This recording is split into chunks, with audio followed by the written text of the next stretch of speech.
સુરતના અડાજણ ખાતે રહેતી મહિલા પર ભાવનગરથી સુરત આવતી લક્ઝરી બસમાં ભુવાએ દુષ્કર્મ ગુજાર્યોની ઘટના બનતા પોલીસે નરાધમ ભુવાની ધરપકડ કરી છે।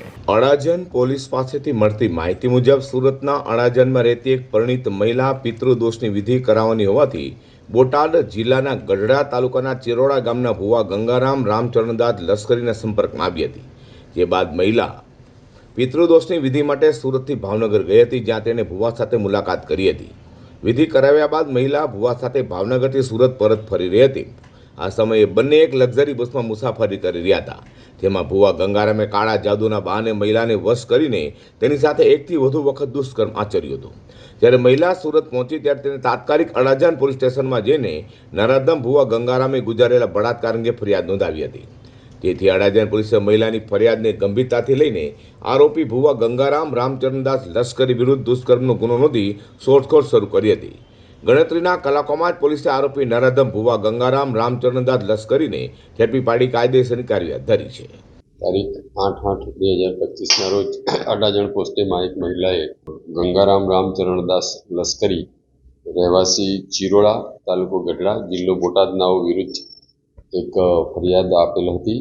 જે ફરિયાદના અનુસંધાને અડાજણ પોલીસ સ્ટેશનનાઓ દ્વારા ભારતીય ન્યાય સંહિતા 2023ની કલમ 64(2) જે એમ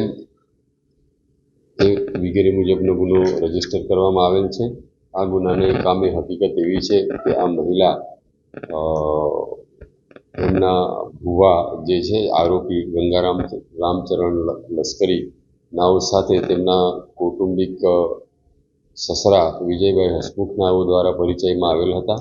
આ ભુવા જે છે પિતૃવિધિ અને બીજા અન્ય દુઃખ દર્દ દૂર કરવાની એવી વાતો કરી લોકોને ફસલાવી પોતાનું ગુજરાન ચલાવતા હતા।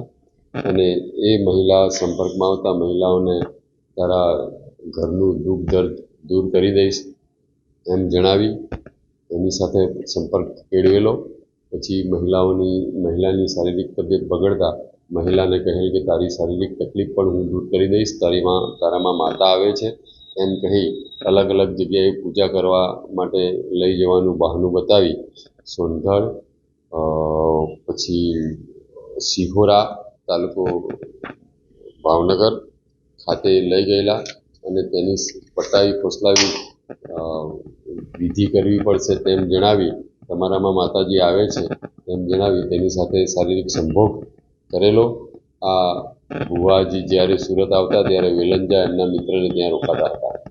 બળાત્કારના વધી રહેલી ઘટના વચ્ચે ભાવનગરથી સુરત આવી રહેલી અડાજણ ખાતે રહેતી યુવતી પર દોડતી લક્ઝરી બસમાં જ ભાવનગર ગઢડાના ભુવાએ બળાત્કાર ગુજાર્યોની ઘટના લઈને લોકોમાં પણ રોષ જોવા મળ્યો છે।